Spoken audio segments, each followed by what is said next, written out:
Pemirsa, kita masih bersama dengan peneliti dari SMRC, Alimun Hanif.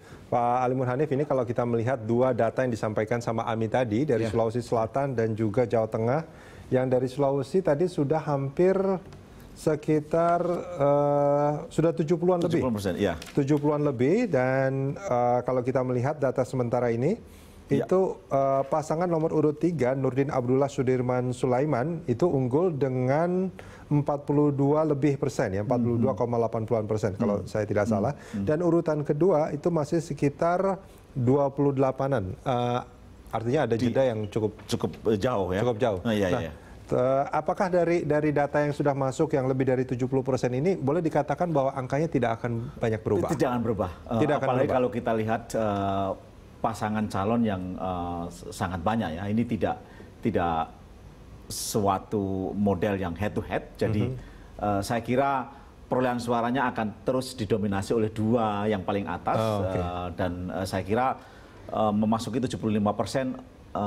Kalau kita lihat grafik wave tentang perolehan suara, saya kira tidak akan jauh. Tidak akan jauh, ya? Tidak akan jauh. Dan dalam waktu sebentar lagi kan paling tidak kalau sudah di Sulawesi Selatan ini berarti sudah hampir jam 4. Itu berarti bahwa beberapa pasangan calon yang memang sudah unggul, sudah siap-siap deklarasi, jangan-jangan. Tapi jangan deklarasi dulu, ya, sebelum pengumuman resmi dari KPU nih. 70% berarti bahwa itu sudah suara mungkin sudah masuk sampai kecamatan, ya. Jadi tinggal desa-desa yang saya kira masih dikumpulkan oleh beberapa petugas lapangan di sana. Kita haraplah mudah-mudahan pasangan-pasangan yang sudah mulai tertinggal jauh, mulai tampil sebagai politisi yang harus mulai dewasa menerima kenyataan.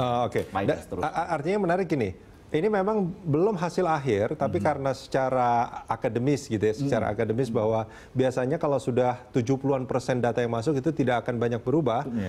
Ya jangan deklarasi dulu, tapi mungkin bolehlah berencana untuk melakukan apa yang akan dilakukan. Mungkin seperti itu, ya. Ya, benar. Nah itu tadi dari Sulawesi Selatan. Dari Jawa Tengah juga kita lihat bahkan datanya sudah lebih dari 80% yang masuk. Dan nampaknya pasangan Ganjar Pranowo Taj Yassin ini unggul cukup signifikan. Ya. Ini juga nampaknya tidak akan banyak berubah nanti. Meskipun ini head to head sebetulnya. Head to head.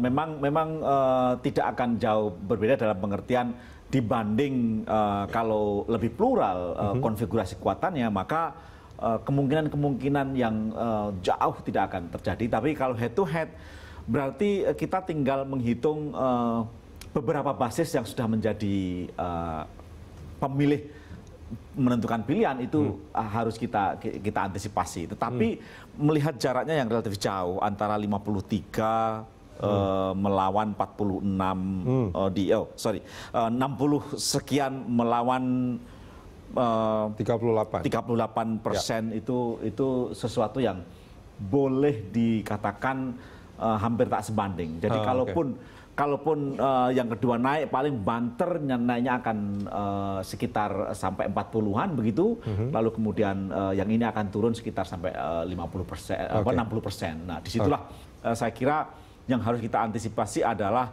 seberapa jauh kedua calon ini mulai saling memberi peringatan pada pengikut-pengikutnya, pada pendukung-pendukungnya yang mungkin saja sangat fanatik atau militan.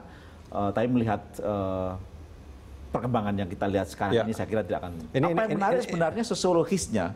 Jadi hampir semua calon menampilkan diri sebagai seorang family man. Jadi kita lihat misalnya Pak Ganjar Pranowo, lalu kemudian juga Mas Sudirman Said membawa istrinya, membawa keluarganya untuk tampil memilih, lalu kemudian memperlihatkan kartu suaranya secara eksplisit, lalu kemudian mereka ingin tampil secara publik bahwa mereka adalah seorang yang baik, bersih, bagian dari masyarakat, mengikuti norma-norma yang sekarang ini dipercaya oleh masyarakat, tampil sebagai bapak keluarga yang sangat saleh dan sebagainya. Mas Ganjar misalnya malah tampil dengan baju kokonya, gitu. Jadi saya kira ada faktor-faktor sosiologis yang memang menggembirakan kita semua sebagai masyarakat demokratis, bahwa dengan kebebasan yang kita peroleh, dengan tingkat partisipasi yang kita peroleh, itu tidak menggugurkan kita sebagai masyarakat tradisional yang baik. Pak Alimun Hanif, kita jeda sebentar. Kita akan lanjutkan di segmen berikut. Pemirsa jangan kemana-mana, kami segera kembali.